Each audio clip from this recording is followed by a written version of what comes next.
Hello everyone, स्वागत है आप सभी का अपना यूट्यूब चैनल प्रशंसा हॉनेस्ट एजुकेशन पे। और मैं श्वेता प्रकृति आप सभी का स्वागत करती हूँ। तो एनसीईआरटी सीरीज अभी चल रहा है। हम लोग आज क्लास 9th की एनसीईआरटी पॉलिटिकल साइंस चैप्टर 5 करेंगे, लोकतांत्रिक अधिकार। इस क्वेश्चंस को स्टार्ट करने से पहले अगर अभी आप तक चैनल को सब्सक्राइब नहीं किए हैं तो कृपया चैनल को सब्सक्राइब कर लीजिए, बेल आइकन को ज़रूर प्रेस कीजिए। तो आइए शुरू करते हैं। तो लोकतांत्रिक अधिकार मौलिक अधिकारों में सम्मिलित है। कौन से अधिकार जो है वो मौलिक अधिकार में सम्मिलित हैं? तो फर्स्ट स्टेटमेंट क्या कह रहा है यहाँ पे, कौन से अधिकार जो है वो मौलिक अधिकार में सम्मिलित है। तब पहला है शोषण का अधिकार, तो ये तो मौलिक अधिकार है। शैक्षिक एवं सांस्कृतिक अधिकार, ये भी मौलिक अधिकार है। संवैधानिक उपचारों का अधिकार, स्वतंत्रता का अधिकार, धार्मिक स्वतंत्रता का अधिकार, ये सब के सब क्या है, तो ये सब के सब मौलिक अधिकार है। लेकिन संपत्ति का अधिकार जो है ये आपका मौलिक अधिकार नहीं है ना। क्यों नहीं है? क्योंकि इसको जो है 44वें संविधान संशोधन, कौन सा संविधान संशोधन, तो 44वें संविधान संशोधन के द्वारा संपत्ति के अधिकार को मौलिक अधिकारों में से हटा दिया गया है। अब यह क्या बन गया है, तो अब यह बन गया है कानूनी अधिकार। कौन सा अधिकार बन गया है ये, तो ये बन गया आपका कानूनी अधिकार। और ये जो है अभी ये अनुच्छेद 300A के अंतर्गत जो है ये आता है ना। बाकी ये जो पांचों अधिकार जो दिए गए हैं ये आपका मौलिक अधिकार के अंतर्गत आता है। अब हम लोग आते हैं तो इस दृष्टिकोण से अगर आप देखिएगा तो आंसर जो है वो सी ये आपका सही हो जाएगा। 1, 2, 3, 4 और 5। प्रश्न संख्या दूसरा देखते हैं। इसमें कह रहे हैं स्वतंत्रता के अधिकार में निम्नलिखित कौन से अधिकार सम्मिलित है। किस अधिकार की बात कर रहा है ये, तो स्वतंत्रता के अधिकार की बात करता है। तो यहाँ पे हम लोग देखेंगे तो अभिव्यक्ति की स्वतंत्रता का अधिकार, ये तो स्वतंत्रता के अधिकार में सम्मिलित है। शांतिपूर्ण सम्मेलन का अधिकार, देश में कहीं भी आने जाने बसने का अधिकार। चौथा है कोई भी काम धंधा करने का व पेशा चुनने का अधिकार, है ना। तो इसमें आपको क्या कोर्ट के सहायता से आंसर ढूंढना है, तो यहाँ हो जाएगा आपका उपयुक्त में से सभी, यानी कि स्वतंत्रता के अधिकार के अंतर्गत हमें जो है वो ये सारे अधिकार मिले हैं। तो इस दृष्टिकोण से आपका ऑप्शन डी जो हो जाएगा वो सही हो जाएगा। और एक चीज़ ध्यान रखेंगे हम लोग कि हम लोगों ने 6 प्रकार के अधिकारों की बात की थी। साथ साथ हम लोग उसमें क्या पढ़ रहे थे, तो उस पर हम लोग जो है अनुच्छेदों के बारे में पढ़ते थे। किसके बारे में हम लोग पढ़ रहे थे, तो अनुच्छेदों। इसके साथ साथ क्या हो जाएगा कि आप लोग को अनुच्छेद जो है वह आसानी से याद हो जाएगा, है ना, कि कौन सा अनुच्छेद किस में है, इसकी चर्चा मिली हुई है। तो आइए अब हम लोग प्रश्न संख्या तीसरा देखते हैं। प्रश्न संख्या तीसरा जो है आपका, इसमें अभिव्यक्ति की स्वतंत्रता की बात कही गई है। किसकी स्वतंत्रता की बात से प्रश्न है, तो यहाँ पे अभिव्यक्ति की स्वतंत्रता से संबंधित यहाँ पे प्रश्न दिया गया है। क्या है, तो इसको देखते हैं। सबसे पहला क्या है कि अभिव्यक्ति की स्वतंत्रता के अंतर्गत क्या क्या आएगा, तो बोलने की स्वतंत्रता, फिर है लिखने की स्वतंत्रता, और है कला के विभिन्न रूपों में स्वयं को व्यक्त करना, ये सब शामिल है।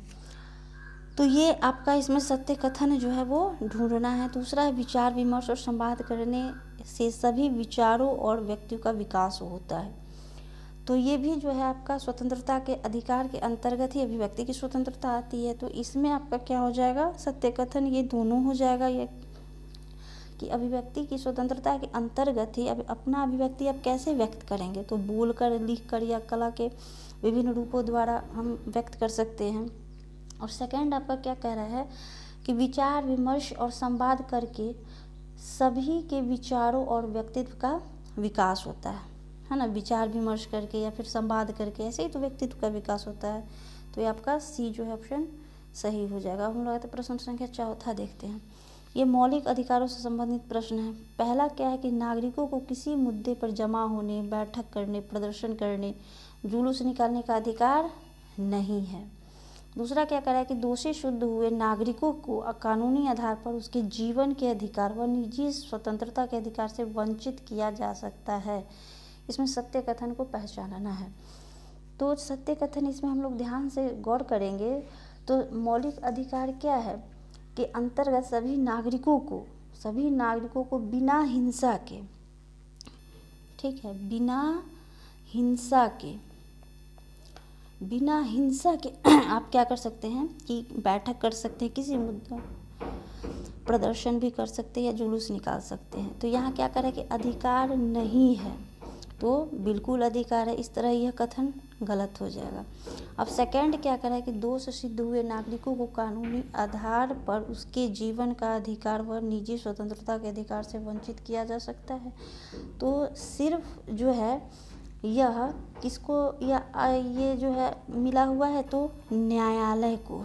न्यायालय जो है, अगर कोई व्यक्ति दोष उसका सिद्ध हो जाता है तो न्यायालय सिर्फ उसको सजा के माध्यम से उसकी स्वतंत्रता एवं जीवन के अधिकार से उसको क्या कर सकता है, वंचित कर सकता है। कौन? तो ये न्यायालय।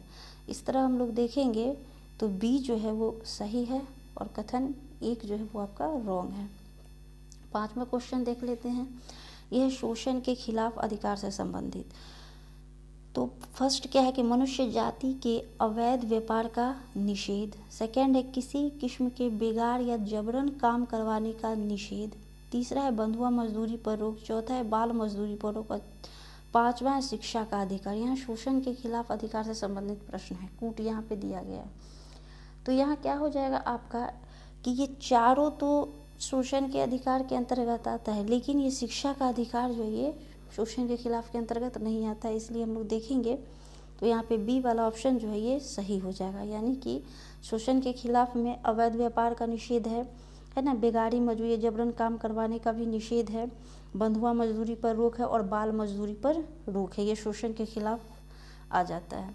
अब हम लोग आते हैं प्रश्न संख्या 6 देखते हैं। ये धार्मिक अधिकारों के संदर्भ में ये प्रश्न है।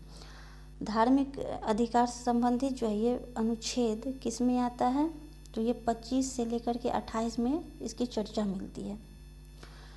इसमें क्या है कि पहला स्टेटमेंट है कि धार्मिक काम काजों के प्रबंधन का अधिकार है। सेकेंड है धर्म का प्रचार प्रसार करने का अधिकार है। थर्ड है प्रचार प्रसार में कोई भी विधि अपनाने का अधिकार। यहाँ पे कूट दिया गया है, तो इसमें हम लोग देखेंगे तो ये दोनों तो आपका बिल्कुल सही है, लेकिन तीसरा कथन क्या कह रहा है कि तीसरा कथन आपको कह रहा है कि अगर जो है लालच देकर या किसी अन्य तरीके से किसी को झांसा देकर हो या फरेब करके हो, अगर उससे धर्म परिवर्तन कराना होता है तो ये क्या हो जाएगा, ये गलत है। तो मनुष्य जो है अपने मर्जी से धर्म परिवर्तन करने की आज़ादी है, लेकिन उसे जबरन धर्म परिवर्तन नहीं करा जा सकता है। कोई भी विधि अपनाने का अधिकार उसको जो है वो नहीं है। ऐसा होने की स्थिति में वह व्यक्ति सज़ा का पात्र होगा। ठीक है, तो इसलिए हम लोग देखेंगे तो इसका आंसर क्या हो जाएगा, ये हो जाएगा ये। अब हम लोग आते हैं प्रश्न संख्या 7 देखते हैं। ये भारतीय संविधान द्वारा प्रदत्त धार्मिक अधिकारों से संबंधित यह प्रश्न है। यह भी प्रश्न कौन सा है आपको, तो धार्मिक अधिकार से संबंधित है। तो पहला कह रहा है कि धर्मनिरपेक्ष शासन का मतलब होता है कि किसी एक धर्म का पक्ष लेना या उसे विशेष अधिकार देना नहीं है। सेकेंड है कि सरकार किसी भी धर्म या धार्मिक संस्था को बढ़ावा देने या उसके रख रखाव के लिए कर देने के लिए किसी व्यक्ति को मजबूर नहीं कर सकती है। तो ये भी सही है, ये भी सही है। किसके द्वारा, धार्मिक अधिकारों के संबंध में, कि धर्मनिरपेक्षता का मतलब ही है कि आप जो हैं किसी एक धर्म का पक्ष नहीं ले सकते या उसे विशेष अधिकार नहीं दे सकते। सेकंड भी सही है। थर्ड क्या कह रहा है कि किसी निजी संस्था द्वारा संचालित शैक्षिक संस्थान में किसी को प्रार्थना में हिस्सा लेने या धार्मिक निर्देशों का मानने हेतु बाध्य नहीं किया जा सकता है। ये भी स्टेटमेंट आपका सही है, तो इसलिए आपका डी ऑप्शन जो है उपयुक्त सही सत्य कथन हो जाएगा। अब हम लोग आते हैं 8वें पर प्रश्न संख्या। ये अल्पसंख्यक वर्गों से मिले अधिकार से संबंधित यह प्रश्न है। पहला क्या कह रहा है कि भारत के नागरिक जो विशिष्ट भाषा या संस्कृति वाले किसी भी समूह से संबंध रखते हैं को अपनी भाषा और संस्कृति का संरक्षण का अधिकार है। ठीक है, तो यहाँ पे जो हो जाएगा आपका ये क्वेश्चन कि ये अधिकार है। सेकंड क्या कह रहा है आपको, यहाँ सत्य कथन पूछ रहा है, इस पे हम लोग ध्यान देंगे। ठीक है, तो ये पहला जो हो जाएगा आपका, ये तो बिल्कुल सही है। ठीक है, सेकंड आते हैं, अल्पसंख्यक समुदाय के लोगों को अपनी पसंद का शैक्षिक संस्थान स्थापित करने, उसे संचालित करने का अधिकार नहीं है। ये रॉन्ग हो जाएगा। कैसे रॉन्ग हो जाएगा? क्योंकि अल्पसंख्यक समुदाय को जो है, ये आपका अल्पसंख्यक समुदाय का अनुच्छेद 30 में इसका जिक्र किया गया है। ठीक है, तो उसको जो है अपनी पसंद का शैक्षणिक स्थान स्थापित करने और उसको संचालित करने का अधिकार दिया गया है मौलिक अधिकार में। तो यहाँ कह रहा है कि नहीं, इस दृष्टिकोण से यह रॉन्ग हो जाएगा, और सत्य कथन पूछ रहा है तो केवल एक हो जाएगा। और ये प्रश्न संख्या 9 देखते हैं। यहाँ पे क्या कह रहा है कि मौलिक अधिकारों के अंतर्गत संवैधानिक उपचारों का अधिकार, यहाँ मिसप्रिंट है, यहाँ पे मैं लिख देती हूँ, अधिकार द्वारा अन्य मौलिक अधिकार को प्रभावी बनाया गया। सेकंड क्या कह रहा है कि डॉक्टर अंबेडकर ने संवैधानिक उपचारों के अधिकार को आत्मा व हृदय माना। अच्छा, संवैधानिक उपचारों का अधिकार जो है ये आपका अनुच्छेद 32 में है। ठीक है, इसको ध्यान, अनुच्छेद भी हम लोग धीरे धीरे पढ़ते रहेंगे, जो प्रश्न सॉल्व करते करते हमें अनुच्छेद भी याद हो जाएगा। अच्छा, ऑप्शन में क्या दिया गया है कि कौन सा कथन सत्य है, कौन सा कथन सत्य है? तो क्या हो जाएगा आपका, ये दोनों कथन जो है वो सत्य है। कौन कौन सा कथन सत्य है कि यहाँ देख लीजिए आप लोग थोड़ा सा, कि यहाँ पे दिया गया है कि संवैधानिक उपचारों के अधिकार द्वारा मौलिक अधिकारों को प्रभावी बनाया गया है ना, जिसमें हम लोग सीधे जो है न्यायालय में शिकायत कर सकते हैं। और सेकंड स्टेटमेंट जो है अंबेडकर जी ने आत्मा और हृदय का है किसको, संवैधानिक उपचारों को। ठीक है, अब हम लोग आते हैं प्रश्न संख्या 10 में। राष्ट्रीय मानवाधिकार आयोग से संबंधित यह प्रश्न है, इसमें असत्य कथन को ढूंढना है। ठीक है, असत्य कथन को इसमें ढूंढना है। तो इस आयोग का गठन 1993 में किया गया, ये सत्य है। सेकंड है, आयोग में राष्ट्रपति द्वारा आमतौर पर सेवानिवृत्त जज अधिकारी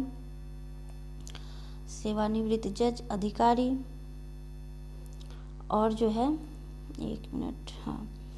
अधिकारी, इसके बाद प्रमुख नागरिकों की नियुक्ति की जाती है, ये भी सही है। यह आयोग देश में मानवाधिकार को बढ़ाने और उनके प्रति चेतना जगाने का काम करती है, ये भी सही है। चौथा क्या कर, आयोग ने अपनी रिपोर्ट या सुझाव सरकार को देता है या पीड़ितों की तरफ से स्वयं न्यायालय में अपील करता है। ठीक है, यह किसी भी अदालत की तरह चश्मदीद गवाहों का समन भेजकर बुला सकता है। तो असत्य कथन क्या, इनमें से कोई नहीं, यानी कि ये सारे कथन जो है ये मानवाधिकार आयोग से संबंधित ये सारे कथन सत्य हैं। अब हम लोग आते हैं प्रश्न संख्या 11 देखते हैं। ये है आपका भारतीय संविधान के अंतर्गत संपत्ति के अधिकार से संबंधित प्रश्न, कि संपत्ति का अधिकार है क्या है? तो मौलिक अधिकार है, संवैधानिक अधिकार है, संविधान है, तो ये क्या है? तो कानूनी अधिकार है, जो वर्तमान में अभी आपका 301 के अंतर्गत ये है, इसको रखा गया। अब हम लोग आते हैं मैच द कॉलम में प्रश्न संख्या 13, प्रतिज्ञा पत्र किसे कहते हैं? मिलाना है। तो कानूनी बाध्यता वाले ऐसे नियम व सिद्धांत जिनके हस्ताक्षर देश समूह संधि द्वारा बाध्य हों, तो ये सही है। समन किसे कहते हैं? तो किसी व्यक्ति के लिए न्यायालय के समक्ष पेश होने का आदेश को क्या कहा जाता है? समन। तो ये भी आपका सही है। रीट जो है ये सुप्रीम कोर्ट के द्वारा या हाई कोर्ट के द्वारा जारी किया जाता है, जो 5 प्रकार का होता है। कितने प्रकार का होता है? 5 प्रकार का होता है। और ये औपचारिक लिखित आदेश है, ये भी सही है। एमनेस्टी जो है मानव अधिकारों के लिए काम करने वाले इंटरनेशनल कार्यकर्ता का एक अंतर्राष्ट्रीय संगठन, ये भी सही है। तो आपका उपयुक्त सभी हो जाएगा। अब हम लोग आते हैं प्रश्न संख्या 13 देखते हैं कि कौन सा मौलिक अधिकार नहीं है। ठीक है, तो शैक्षिक और संस्कृति का अधिकार, ये तो मौलिक अधिकार है। संवैधानिक उपचारों का अधिकार, ये भी मौलिक अधिकार है। समानता का अधिकार, ये भी मौलिक अधिकार, लेकिन काम पाने का अधिकार ये मौलिक अधिकार नहीं है, बल्कि ये जो है नीति निर्देशक तत्व में इसको शामिल किया गया है। किस में इसको शामिल किया गया है? तो यह नीति निर्देशक तत्वों में शामिल किया गया है, और यह मौलिक अधिकार नहीं है। एक चीज़ हम लोग ध्यान देंगे कि मौलिक अधिकार जो है यह अमेरिका के संविधान से प्रेरित है। किससे है? तो अमेरिका के संविधान से प्रेरित है। और काम पाने का अधिकार हो, ये क्या है? ये आपका जो हो गया नीति निर्देशक तत्व हो गया, नीति निर्देशक तत्व। और यह जो है आयरलैंड से प्रेरित है। कहाँ? आयरलैंड के संविधान से ये प्रेरित है। तो ये ऑप्शन डी आपका हो जाएगा। अब हम लोग आते हैं प्रश्न संख्या देखते हैं 14। ये है किनको अधिकार के प्रमुख लक्षणों के रूप में माना जाता है। देखिए, तो अधिकार जो है ये व्यक्ति का समाज के प्रति दावा है ना। 14 का हम लोग पढ़ रहे हैं, तो 14 का हम लोग पढ़ रहे हैं, तो ये बिल्कुल सही अधिकार क्या है, व्यक्ति का समाज के प्रति दावा है। सेकंड कह रहा है कि अधिकार व्यक्ति का कर्तव्य बोध है, नहीं। थर्ड है अधिकार व्यक्ति का युक्त निबंधन, नहीं। 4 है अधिकार लोगों के तार्किक दावे हैं जिन्हें समाज से स्वीकृति मिलती है, तो ये सही है। इस दृष्टिकोण से हम लोग देखेंगे तो सी वाला ऑप्शन जो है 1 और 4 ये बिल्कुल आपका सही हो जाएगा। अब हम लोग आते हैं इस चैप्टर का आखिरी प्रश्न देखेंगे, प्रश्न संख्या 15 है। इसमें कह रहा है यदि संशय के आधार पर किसी व्यक्ति के घर की तलाशी ली जा रही है, उसका फ़ोन टैप किया जा रहा हो तथा उसके पक्षों को सार्वजनिक किया जा रहा हो, तो कौन से अधिकार का उल्लंघन होगा। तो क्या हो जाएगा, यहाँ पे हम लोग सीधा नंबर 1 देखेंगे, निजता का अधिकार का उल्लंघन होता है ना। किस अधिकार का उल्लंघन होता है, तो निजता का होता है। और ये दोनों अधिकार तो मौलिक अधिकार में मिला गया है। समानता का और शोषण के विरुद्ध का अधिकार, तो ऑप्शन ए इसका हो जाएगा। तो अभी तक हम लोगों ने कुल 15 प्रश्न को देखे हैं और चैप्टर जो है आपका ये 5 था और क्लास 9 की एनसीईआरटी हम लोग कर रहे थे। ये चैप्टर लास्ट था आपका, 5 जो है अंतिम चैप्टर था। इस तरह एनसीईआरटी थ्रू क्वेश्चंस हम लोग कर रहे थे, इसी के माध्यम से पढ़ रहे थे और अपनी तैयारी को मजबूत बना रहे थे। तो कल के वीडियो में हम लोग पढ़ेंगे क्लास 10th की एनसीईआरटी चैप्टर 1। इसको हम लोग एक ही वीडियो में कोशिश करेंगे कि थोड़ा सा लंबा वीडियो होगा, लेकिन एक ही वीडियो में हम लोग क्लास 10th का जो है क्लास 10th हम लोग उसको पढ़ेंगे। तो आज के इस वीडियो में इतना ही, धन्यवाद।